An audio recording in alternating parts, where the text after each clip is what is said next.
as a Jew. Yeah, I understand. So, One of the seven open gates, the walls of the old city. St. Stephen's Gate is called so because of a tradition that St. Stephen was stoned outside of this gate. First century, first martyr, first Christian martyr, St. Stephen's.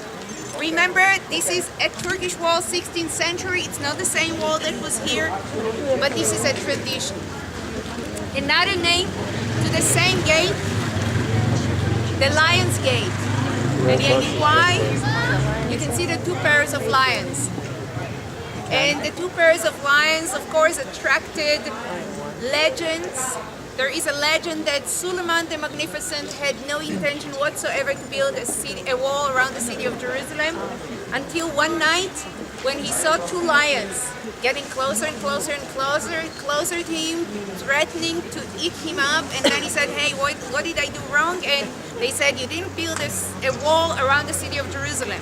So the next morning he got up, built the city wall to make sure that everyone knew why he built the city wall. He decorated it with the two pairs of lions, which is just an emblem of an earlier Muslim ruler by the name of Biba. So it's again recycling of building materials.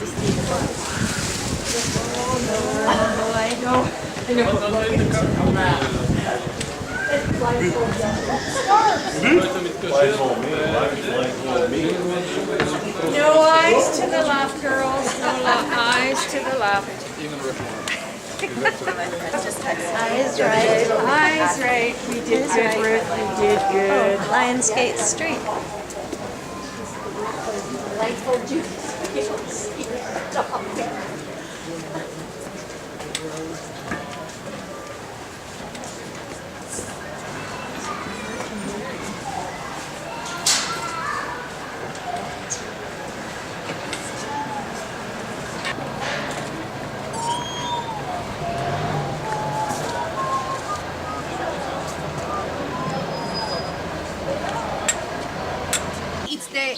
Large courtyard that includes that is maintained by an order of the Catholic Church, the White Brothers, includes in it the Church of St. Anne that we're going to talk about later and visit later, that is to my left, and archaeological remains of the pools of Beit Hasda. That's the right pronunciation for Bethesda. Beit Hasda, it has the same cha as Hannah, it comes from your throat. Beit Hasda, Beit is part of many of the names. Bethlehem, Bethany, Beit Saida. Beit means house, and Hasda, actually it's Aramaic, but it's very similar to Hebrew, means mercy. The house of mercy, the pools of the house of mercy. And in a few minutes you will be able to go and look over the archaeological remains, but I think it's helpful to look at this illustration first to understand what you're looking at. The pools of Beit Hasda were two very large pools. Look at the brown lines that I'm marking now. Here is the one pool, and here is the other pool. Only a very small portion was excavated. This portion is the part that was excavated, that you will be able to see in a few minutes when I take you a little further down. Those two pools had a wall in the middle, and along this wall were colonnades. There were 4 sides, and the one in the middle, 5 colonnades, 4 around and 1 in the middle. And when we're at the pools of Beit Hasda, we open the Bible, John 5, verses 1 through 12, we're going to listen to. Into the depth of the pool, we're looking at the separating wall between the two pools. One starting right under us, running under the gardens to the left to the road that we came from, and the other one starting from this wall under the gardens across from us to the houses at the distance. So this is just the separating wall between the two pools. The upper building, the remains of the upper structure, that's the Crusaders Church.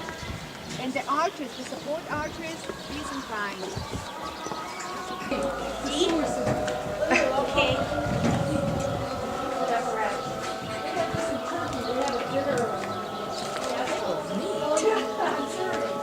Church that gives us an opportunity to visit a Crusaders church that was not destroyed later by the Muslims. For the most, they didn't last under the Muslim sovereignty.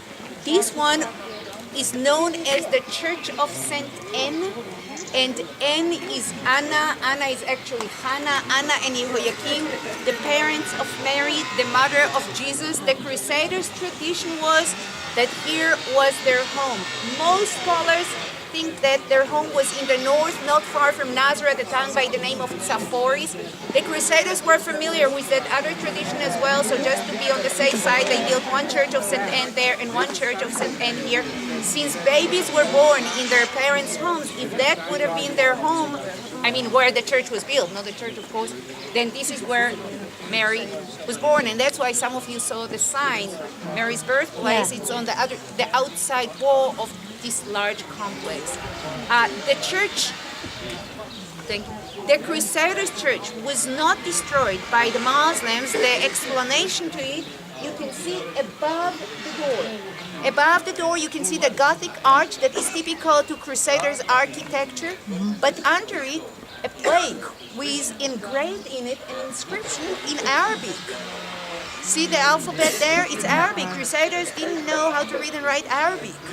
They were Europeans, so how come we find a dedication inscription in Arabic on the front of a Crusaders church? That explains why the church wasn't destroyed. What it says there is, me, Salah ad-Din the Great, he's the one who took the city from the Crusaders, built this madrasa. Madrasa is a religious school for the benefit of my people. Much less expensive to make a plaque and make it yours than to build a new building. So it has been used for generations as a religious Muslim school until it was given back to the church at the 19th century. When we walk inside, please go and sit down, and we're going to sing together. It has wonderful acoustics, and you'll have a chance to sound like a choir, like a